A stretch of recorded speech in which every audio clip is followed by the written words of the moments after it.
About 33 years, 9 months, 6 weeks, 4 hours ago, this woman called me and said, "Hello, is this Miss Andrews?" And I'm the only one who lived in my house, so I couldn't figure out why she'd asked that.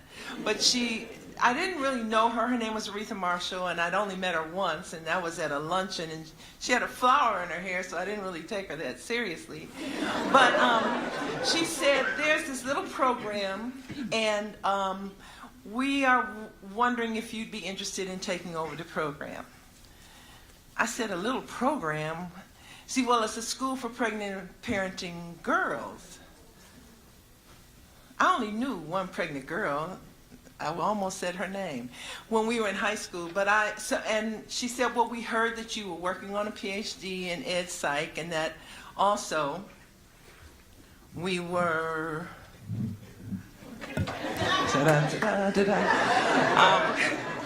We had graduation here every year, so this is my auditorium. So she said, "Miss Andrews, we also know that you believe in equal rights for women, and we think this would be a good fit." And so I said, "Well, who are you?" And she gave me her name again, and she told me where the place was, and she said, "It's on Fort and West Grand Boulevard. Would you at least go over and take a look at it?" And I said, "Well, I'll go and take a look." Well, when I got there, I fell in love because it had such beautiful stained glass windows. I didn't meet a girl, didn't know a girl, didn't even get inside the place yet, but I used to be an art teacher. So I fall in love with my eyes first, and then my heart, and then my head. So I called her up and said, "Yep, I'm in." I didn't want to tell her, because I like stained glass windows.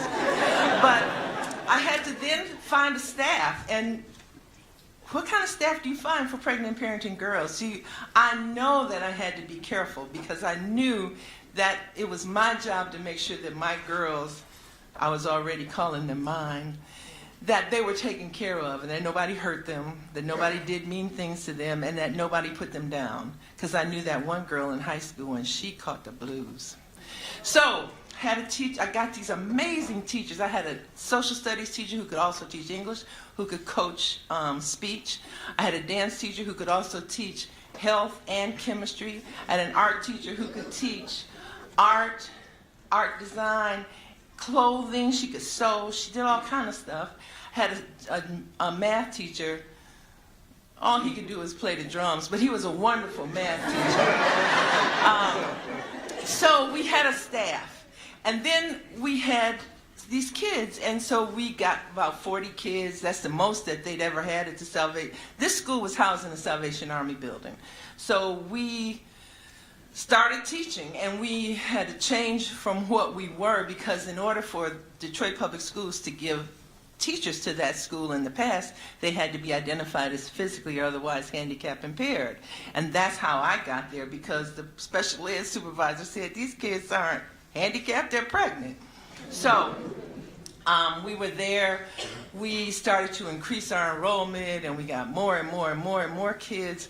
We finally had about 125 girls, then 145 girls, and the Salvation Army made me sign a contract saying I would only take 125.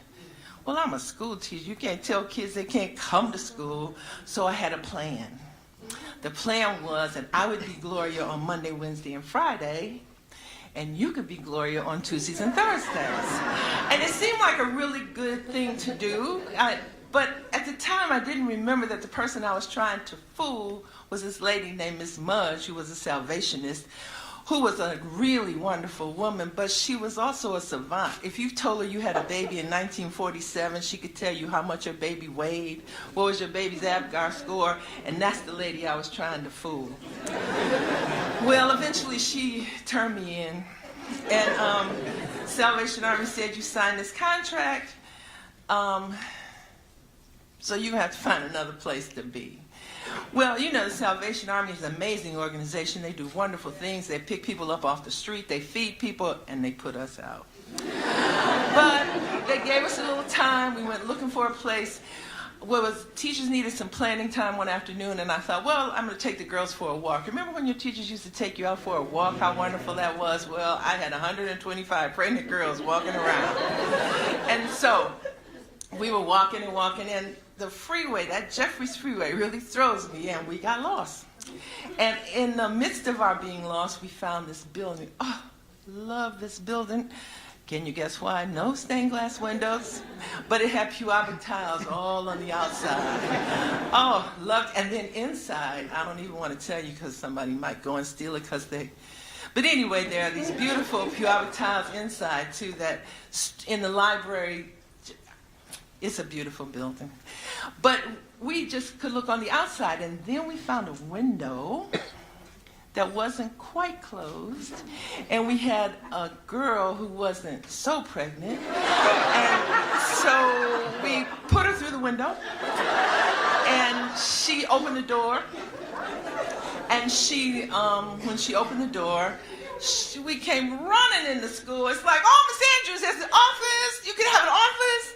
Oh, because at that point, all the babies that we kept were staying in my office, like 4 in a row, just lined up in one big crib. They said, oh, look here, there's a kindergarten. We can have a nursery. We can have, oh, Miss Andrews, is a whole real school. There's a gym. We're running up and down the hall, screaming about all our new, delightful places to be in this new building. Well, who knew schools had alarms? I did.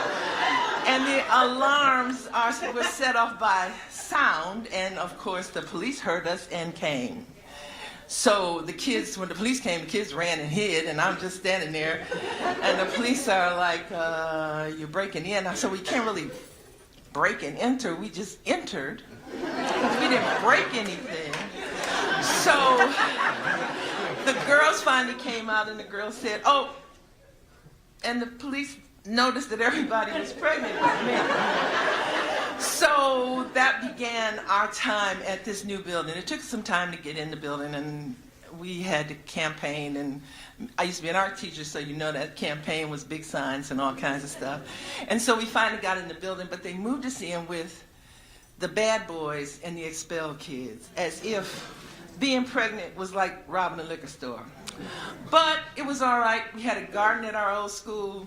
At the garden, when the pregnant girls, everybody had to be pregnant at that time to go to the school. And when the pregnant girls would try to work in the garden, they would just tip over. So we built these raised beds so that we could figure out how the pregnant girls could also grow food. Because I grew up on 8 Mile, and everybody had a garden. And if you're going to be somebody's mother, you need to be able to feed your baby. So then when we moved to our new school, we also had a garden. We inherited this other school that Detroit Public Schools closed, and our garden went from being a garden to being a farm. It started off with the science teacher just had a couple of rabbits in his room, and then the rabbits had babies, and they were chickens, and the chickens had babies, and they were goats, and the goats had babies, and they were horses. And then the kids went on a field trip one day and brought back a cow.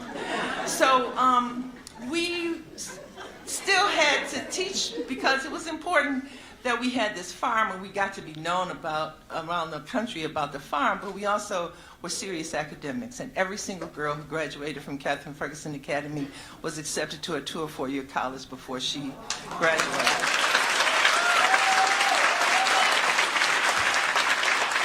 We traveled all over the country. We did summer school on a college campus. I'm first generation college. My 98-year-old mom is back there, never missed a graduation. But because of that, I knew that girls needed to be on campus because you only have to be on campus for a few minutes before you meet somebody who's dumb as a prick. So you don't have to be oh so smart to go to college. You just have to be determined. So we went all over the country. We have daycare centers in D.C. with a group of women who opened a daycare center. We built houses with Habitat for Humanity in California. We did all kinds of things all over the country because my parents traveled with us. You need to travel because you learn stuff outside of school. Then we were invited to be a part of a video conference doing some workshops with some students in Ethiopia who were doing urban gardens. And when I left that video conference, I thought I've been so small in my dreams for my girls. I knew I wanted them to have a big world, but I was only giving them a national view. I didn't give them a world view. So our next trip was we went to South Africa. We went to Johannesburg, because now my girls were international consultants. And we went to a conference for youth entrepreneurship, and we taught urban gardening, and they were just magnificent. Then, about a year after that, Detroit Public Schools decided we were too expensive, and we closed. But we were only closed for about 8 minutes. And then we were rescued by a charter organization. Blair Evans and the BKB schools reopened us in 8 minutes. But we never really recovered from that loss, because everybody heard, Catherine Ferguson is closed, Catherine Ferguson is closed. And so 3 years after that, we closed again. We planted seeds all over that playground. We grew every kind of vegetable that'll grow in Michigan. We even grew sweet potatoes. But what we planted that was more important was that we planted the seed of being in our girls. We planted confidence. We planted strength. We built a barn. And if you can build a barn, you're not going to take a lick. You know, it's like, I'm my own woman. I can do what I want to do. So the last trip my girls took, that one without me, was they went to Ethiopia and built solar suitcases and went out into the bush and helped the midwives in Ethiopia deliver babies. That was our last trip. Do I miss my school? I miss my school every day. But I have girls everywhere. I have artists and musicians and business owners and doctors and nurses and lawyers. One politician, not crooked. I have all kinds of girls everywhere. So when I go out, my sisters hate going because everywhere I go, I see kids. I have a kid here. Don't raise your hand. I'll see you after. But remember that every girl who went to Catherine Ferguson Academy is obligated to leave a trail, because Catherine Ferguson was a place. Thank you.